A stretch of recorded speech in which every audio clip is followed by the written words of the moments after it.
ఇక్కడ మీరు ఒక సూక్ష్మాన్ని గుర్తించాలి. మేము వెళ్ళింది పెట్టుబడులు తీసుకురావడానికి, తెలంగాణ రాష్ట్రంలో పెట్టుబడులు పెట్టడానికి.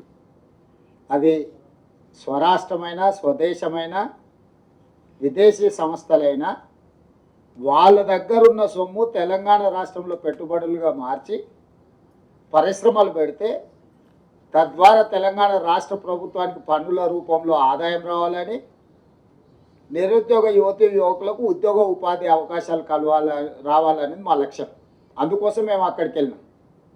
కానీ మీరు చెప్తున్న కేసులో రాష్ట్ర ప్రభుత్వం సొమ్ము కొల్లగొట్టి విదేశాలకు తరలించారు. ఇక్కడి డబ్బులు తీసుకెళ్ళి లండన్లో వీళ్ళు పెట్టుబడులు పెట్టారు వీళ్ళ కోసం. మేమేమో ప్రజల కోసం అక్కడి నుంచి పెట్టుబడులు తీసుకొచ్చినాము. వీళ్ళేమో ఇక్కడ ప్రజల సొమ్మును కొల్లగొట్టి విదేశాలలో పెట్టుబడి పెట్టుకున్నారు. ప్రజల సొమ్ము కొల్లగొట్టిన వాళ్ళ మీద కేసులు పెట్టినాం.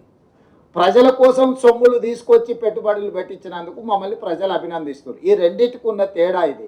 సరే, ఇక వెళ్ళి ఫిర్యాదు చేసిన ఆయన బానిస మనస్తత్వము, ఆలోచన విధానము, ఆయన ఏదో ఒక రోజు ఆ బానిస సంఖ్యలు తెంచుకోవాలని మేము కోరుకుంటున్నాం. ఎందుకంటే ఒక సంవత్సరంన్నర వెనక్కి వెళ్తే వారు ఏం మాట్లాడినరు, వారు ఈరోజు ఏం మాట్లాడుతున్నారు, వారు ఎవరి కోసం తాపత్రయపడుతున్నాడు, ఇవన్నీ మేము అందరం చూసినాం.